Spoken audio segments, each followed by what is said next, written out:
Shalom, chers téléspectateurs de la PPT TV. Bonjour, bonsoir, quel que soit le lieu où vous nous recevez à ce moment-ci. Bienvenue encore à votre émission hebdomadaire à l'école du sabbat.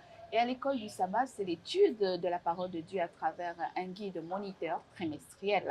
Nous sommes au deuxième trimestre de l'an 2025 et nous abordons le deuxième trimestre dans le grand thème les allusions, les symboles, la méthode d'étude et images, méthode d'étude de la prophétie biblique. Nous sommes parvenus cette semaine à l'étude de la leçon 9. Nous avons entamé la leçon 8 la semaine dernière dans les psaumes. Nous y restons dans cette leçon 9, deuxième partie dans les psaumes. Et comme toujours à l'habitude, nous avons notre pasteur, le pasteur Jérémie, comme invité. Bonjour pasteur. Bonjour ma sœur, bonjour tout le monde. Alors, comment a été la semaine? Oui, la semaine a été intéressante, bien que pleine d'activités. Un témoignage avec un psaume cette semaine? Oui, exactement. Vous savez, nous sommes en train de préparer les 150 ans, la célébration de 150 ans de la mission, et dans mon église, Bilingual Church, nous sommes en train de passer une semaine de prière et nous sommes focalisés sur les psaumes aussi. C'est une semaine de prière basée sur les psaumes où nous voyons la beauté et la bonté de Dieu qui nous accompagne, peu importe les réalités, peu importe les circonstances. 150 ans de guérison, de protection, 150 ans d'accompagnement, 150 ans de paix. Et les psaumes, c'est tout à fait intéressant. Très bien. Alors, pour introduire donc l'étude de cette leçon 9 de ce trimestre, nous allons demander, comme nous sommes en semaine de prière, au pasteur de nous bénir par sa prière. Prions. Éternel Dieu, créateur des cieux et la terre, nous avons besoin de toi, maintenant que nous voulons étudier ta parole. Nous te prions d'envoyer ton Esprit Saint afin qu'il nous remplisse et qu'il nous accorde la meilleure compréhension de ta parole. Au nom de Jésus. Amen. Amen. Dans les psaumes, deuxième partie, leçon 9 du deuxième trimestre de l'an 2025. Mesdames et messieurs, le verset à mémoriser nous sort du livre des psaumes, chapitre au psaume 67, le verset 3 et 4, qui nous disent « Que les peuples te louent, ô Dieu, que les peuples te louent. Que les nations se réjouissent et qu'elles soient dans l'allégresse, car tu jugeras les peuples avec droiture et tu gouverneras les nations sur la terre. » C'est avec donc ces paroles du psaume 67 que nous entamons aujourd'hui l'étude de la deuxième partie du livre des psaumes. Et la toute première question avec le commentaire assidu de la leçon de samedi, j'aimerais poser cette question. La leçon de samedi nous a dit que la Bible n'aborde pas que les thématiques en lien avec les puissances, les nations, les cornes, les animaux, et donc, mais elle aborde également d'autres thématiques en lien avec la justice, le péché, la souffrance et bien d'autres, l'origine du mal et tout ça. Et on nous dit que le livre de Psaumes, avec ses images également, aborde les mêmes thématiques. Comment comprendre la profondeur de l'évocation de ces batailles, de ces luttes dans le livre de Psaumes? Oui, effectivement, j'aime beaucoup la nuance qui a été rajoutée tout au début. C'est que c'est vrai, en parlant des événements de derniers jours, du temps de la fin, quand Daniel vous parle des bêtes, Apocalypse vous présente des bêtes, c'est vrai, elles sont importantes parce que si elles ne les étaient pas, Dieu n'aurait pas permis à ce qu'ils soient écrites et reprises sur le livre saint. Mais le psaume se concentre aussi sur d'autres aspects liés aux problèmes que les êtres humains rencontrent dans la vie courante. Il y a l'injustice, il y a des douleurs, il y a les maladies, il y a des batailles, il y a des guerres, il y a la souffrance. Aujourd'hui, les réalités économiques mettent les populations dans des situations beaucoup plus malheureuses et douloureuses. Alors, bien que les nations, les pouvoirs, les politiques tentent s'agitent cherchent à trouver des solutions, mais des réponses, ça ne suffit pas, ça semble être des efforts vains. Et les psaumes, lui, vient insister sur le fait que Dieu est le meilleur roi, le meilleur souverain qui traite les problèmes ayant trait avec la vie des hommes et propose des solutions beaucoup plus durables et qui permettra à ce qu'un jour tout ceci soit éradiqué. Donc voilà la beauté aussi des psaumes en ce qui concerne l'avenir dans un futur lointain. D'accord. Justement, dans le psaume 46, je suis le psaume 46 qui nous dit au verset 2, Dieu est pour nous un refuge et un appui, un secours qui ne manque jamais dans la détresse. Comment saisir cette parole dans ce monde de douleur, de souffrance, où beaucoup de choses, justement, comme vous l'avez dit, nous perturbent? Le psaume 46 peut être une réponse d'une aide de Dieu dans la détresse. Oui, ce psaume... C'est la journée de dimanche. Exactement. Ce psaume est en train d'aborder effectivement les choses, les meilleures choses. Vous voyez, il y a une comparaison. Quand vous lisez même le livre d'Hébreux, il y a beaucoup de contrastes qui sont mis ensemble. Mais nous voyons là le Christ se présentant comme la meilleure personne qui peut apporter des solutions beaucoup plus intéressantes. Hein, vous voyez, quand Hébreu parle du sanctuaire terrestre en comparaison avec ce que le Christ fait dans les sanctuaires célestes, il évoque les cas, les meilleures choses qui sont à venir par rapport à ce que nous vivons ici, dans ce monde de rébellion où les choses ne vont pas mieux. Mais aussi, il n'y a pas que des promesses des meilleures choses à venir, mais il y a aussi l'accompagnement de Dieu dans ce monde de troubles que nous sommes en train de vivre, où il nous garantit d'être avec nous, il nous garantit de nous accompagner.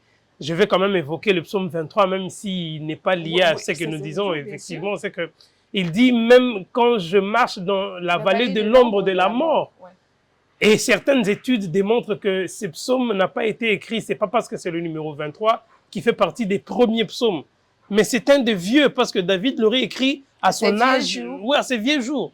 Donc, il a vécu une expérience où il voit que il est vrai que Dieu nous réserve un avenir merveilleux et radieux, mais pendant que nous y sommes encore, il nous accompagne, il nous protège, il nous garde. Même quand je vois la mort me guetter, je sais que le bon berger est là. Je sais qu'il veille sur moi, je sais qu'il me protège et il me préserve pour le meilleur qu'il a réservé pour moi.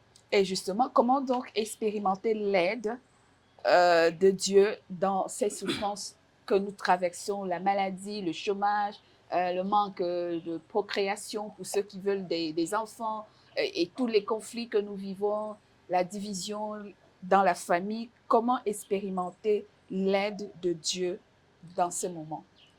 Il faut avoir la foi. Il faut avoir la foi, mais surtout compter sur l'assistance du Saint-Esprit. Vous savez, la présence du Saint-Esprit ne nous aide pas qu'à tenir ferme dans des moments de trouble, à préserver aussi notre foi dans cette vie d'instabilité que nous sommes en train de mener.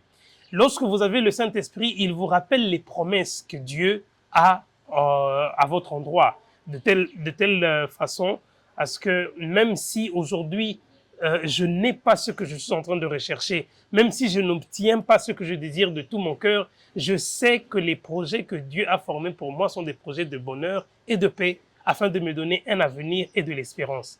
Donc vous avez besoin du Saint-Esprit afin de vous accrocher aux promesses de Dieu et de la foi pour croire en ses promesses. C'est de cette manière-là que vous pouvez tenir, c'est de cette manière-là que vous pouvez résister, même si vous ne recevez rien. Job l'a connu.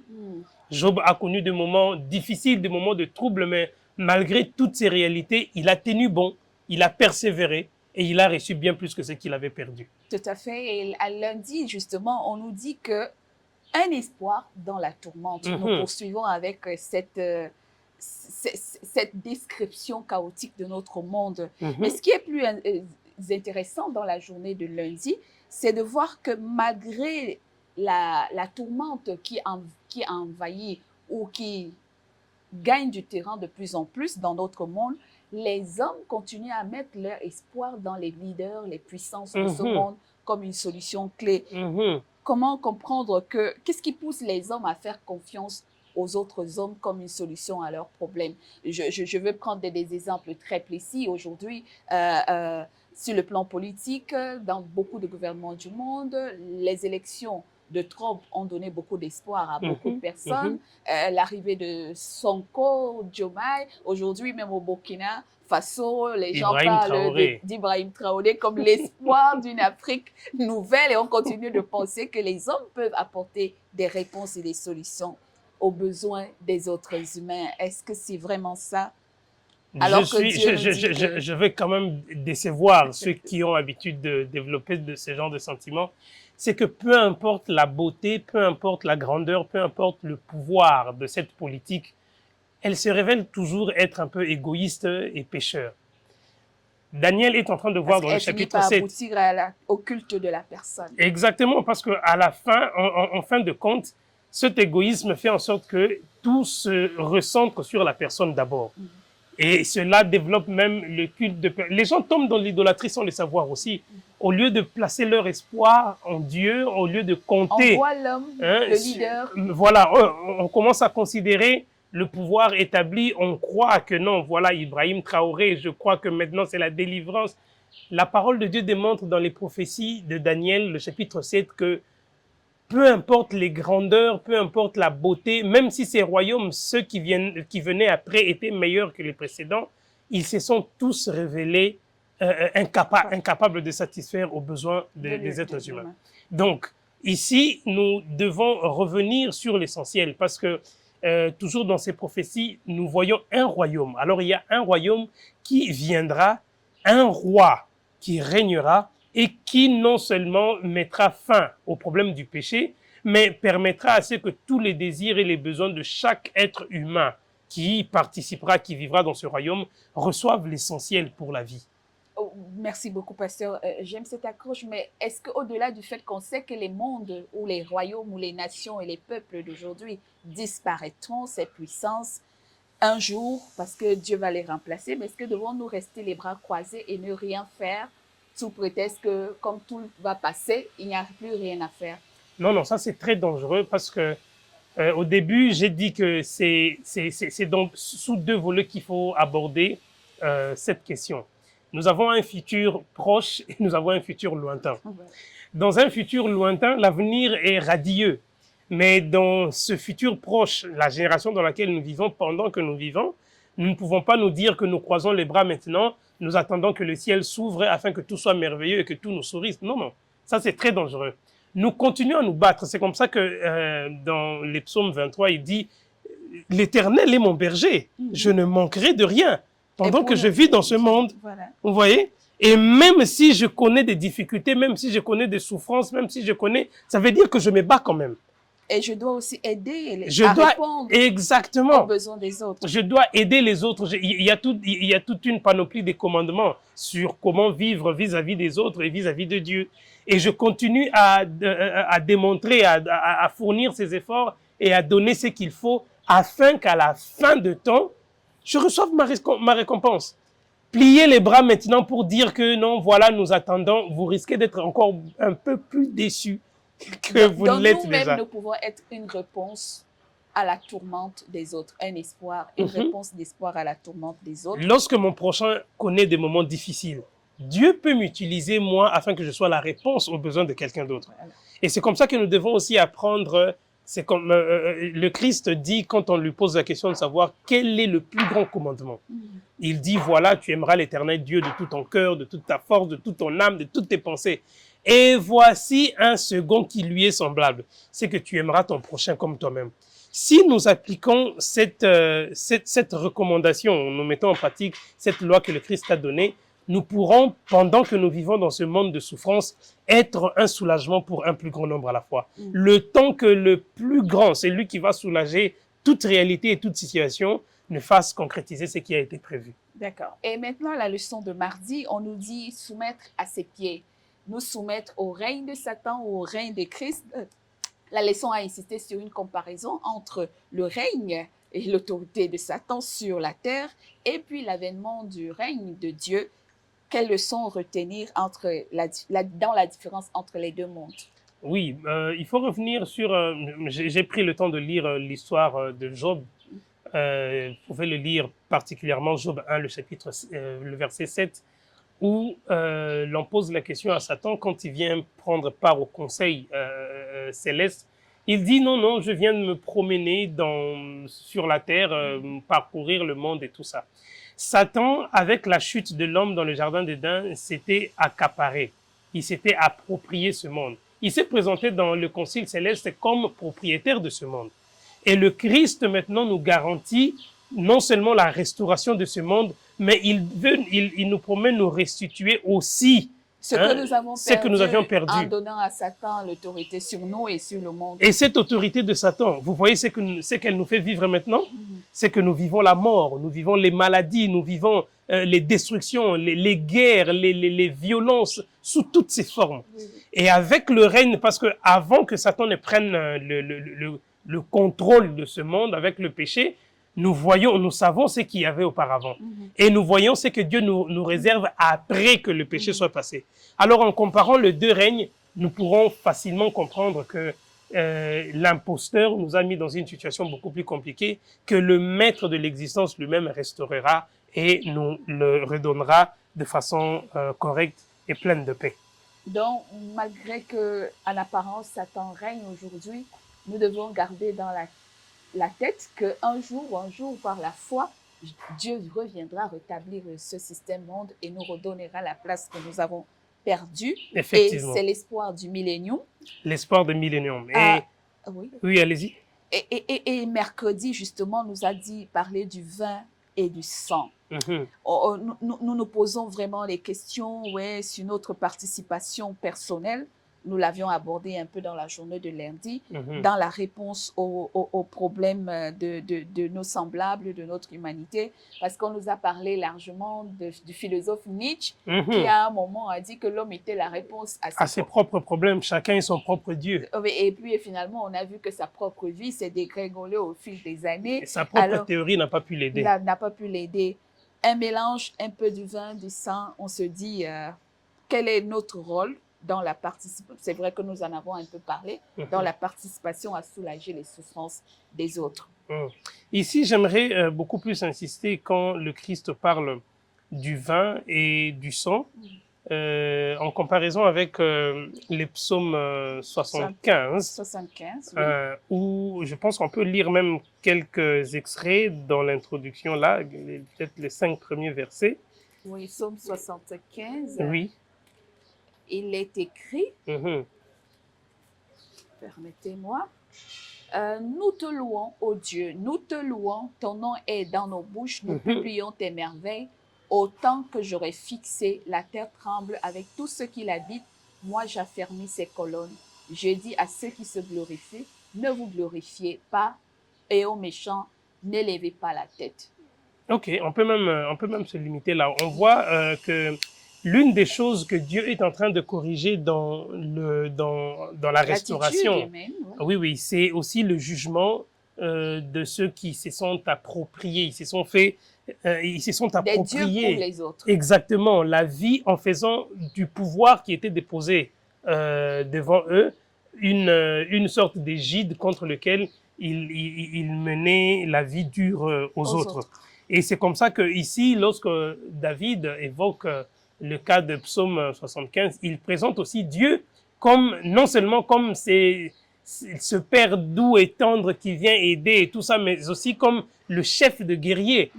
En plein combat, en pleine lutte, en pleine bataille, il nous garantit, il est pour nous un refuge, il devient pour nous une sorte de forteresse qui permet à ce que nous puissions, peu importe le pouvoir des hommes qui dirigent ce monde, sous l'inspiration de l'ennemi, sous l'inspiration de Satan, que nous puissions compter sur le secours de l'Éternel.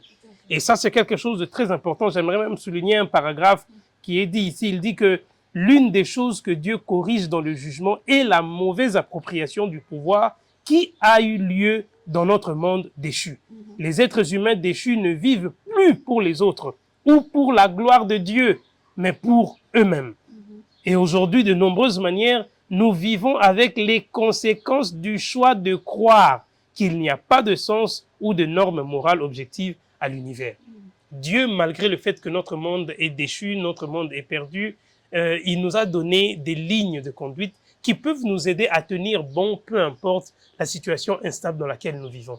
Du moment où nous les rejetons, du moment où nous tournons le dos à cela pour croire à quelque chose d'autre que ce que Dieu a déposé, nous nous perdons encore davantage. Très bien, et justement, c'est pour cela que la leçon de jeudi insiste sur notre attitude vis-à-vis de ce monde, la lumière qui devrait jaillir de nous, comment nous pouvons être le reflet de cette lumière dans les ténèbres. J'ai aimé l'illustration utilisée à cette journée de jeudi, que les ingénieurs ont expérimenté quelque chose avec une matière issue des nanotubes, mais qui était d'une noirceur qui ne laissait transpérer. Qui absorbe, peu importe la taille et l'immensité de la lumière. Mais dans cette noirceur des ténèbres de ce monde, Dieu nous demande de faire jaillir une lumière.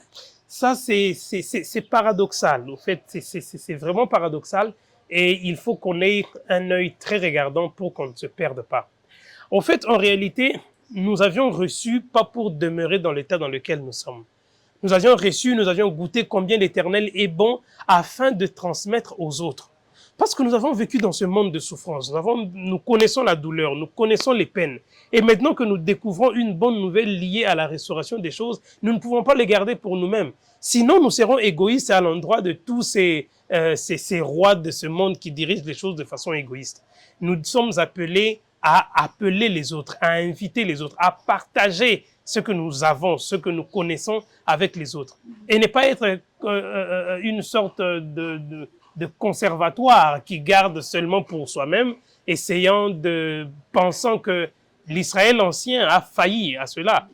Parce que lorsque vous lisez dans les psaumes 67 même, on présente l'Éternel veut que sa maison soit une maison de prière, pas pour les Israélites, mais une maison de prière pour tous ceux qui viendront prier, les nations. Oui. Et ils ont failli à cette mission en essayant de conserver la chose à eux seuls. Peut-être que nous, les adventistes du 7e jour aussi, agissons de même. Nous avions reçu des messages, des révélations, les informations sur la vérité concernant la parole de Dieu. Mais est-ce que nous la partageons assez avec nos semblables? Est-ce que nous la partageons assez avec le monde qui nous entoure afin qu'il soit informé et soit prévenu sur toutes ces choses que Dieu a déposées devant nous? Et c'est aussi ça, la meilleure façon de refléter, la lumière envers les autres. Dans un monde plein de ténèbres. Et alors, à la journée de vendredi, on nous a parlé de la place et du rôle du Saint-Esprit. Comment le Saint-Esprit aujourd'hui influence-t-il la marche de l'Église de Dieu? Avant de finir avec le psaume, les psaumes dans sa globalité, on parle beaucoup aujourd'hui du Saint-Esprit, de la pluie, de l'arrière-saison qui doit venir, des dons du Saint-Esprit, de la puissance du Saint-Esprit. Comment est-ce nous devions nous laisser, comment est-ce qu'il se manifeste au milieu de nous? Vous savez qu'il est vrai de mentionner que dans l'ancien temps, c'est-à-dire avant le Christ, l'activité du Saint-Esprit n'était pas aussi régulière dans le cœur et dans la vie des hommes qu'elle ne l'est actuellement. Vous savez, aussi choquant que cela puisse être, même dans le cœur du plus criminel des criminels, le Saint-Esprit opère. Le Saint-Esprit travaille. Et le travail que nous avons à faire, ce n'est pas notre travail. Nous commettons l'erreur de croire que c'est nous qui convertissons les gens. C'est nous qui changeons les gens. Le dernier mot nous revient. Non, non. Nous ne sommes que, j'aime l'expression, le symbolique des simples instruments. Vous voyez, il y a quelqu'un qui manipule les instruments. Et nous ne faisons que réagir en fonction de l'usage, de l'utilisation de la personne qui manipule. Donc, le Saint-Esprit travaille dans le cœur. Il dit même que, voilà, je me tiens à la porte de ton cœur et je frappe. Si quelqu'un entend ma voix et il ouvre, Apocalypse chapitre 3, et qu'il ouvre, j'entrerai chez lui, je souperai avec lui et lui avec moi. Donc, nous, notre rôle, c'est de dire seulement. Et le Saint-Esprit, oui, il faut d'abord commencer par vivre. Il faut connaître, il faut la pratiquer avant de la communiquer aux autres.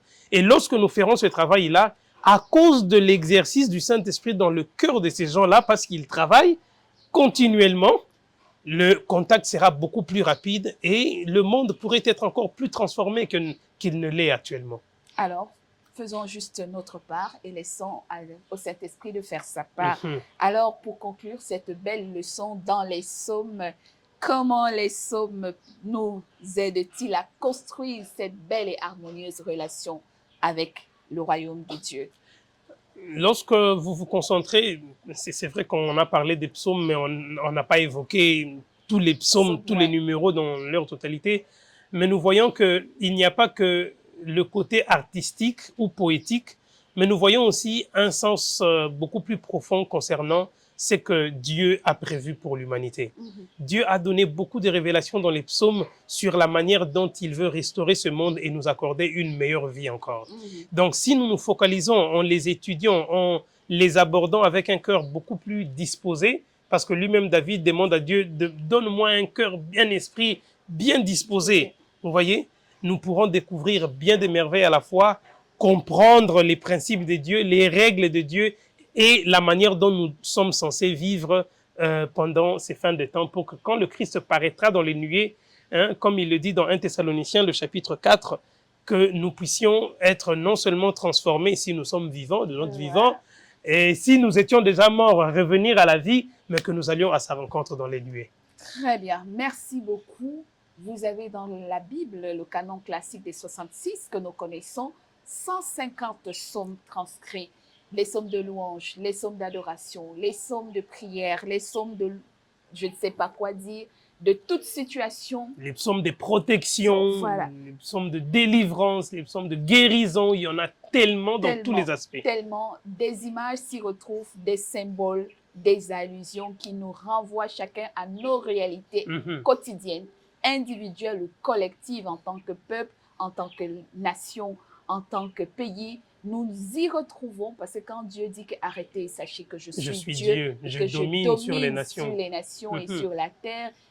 C'est en vertu de ce que Dieu veut ramener toute notre humanité à la crainte de son nom, à chercher sa face, à l'adorer, à l'aimer et à lui donner un culte qui lui est agréable. Puisse cette leçon nous aider à retranscrire cette relation ou reproduire en nous cette relation de connexion avec notre divin Père. C'était pour nous dans les psaumes, partie 2. Rendez-vous certainement la semaine prochaine avec une nouvelle leçon. Si vous avez aimé, n'oubliez pas de liker, de partager et de vous abonner. Et surtout, merci de vous savoir encore de plus en plus nombreux à l'écoute de nos programmes. Nous voyons le nombre de vues qui augmente au fil des semaines et vos commentaires et vos likes. Merci. Continuez à enrichir la vision de regarder nos programmes. Nous allons nous séparer par la prière. Notre Dieu et notre Père, nous voulons te dire merci parce que, encore une fois, tu as renouvelé ton expérience en nous et puisses-tu permettre que les paroles de ton divin livre et surtout celui de Somme nous rafferment en toi et que ta présence nous bénisse et que cette présence produise en nous le vouloir et le faire selon ton bon plaisir, comme le dit ton serviteur David, au nom puissant de Jésus-Christ. Amen. Amen. Au revoir et à la semaine prochaine. Merci à notre technicien Ephraïm Timambo.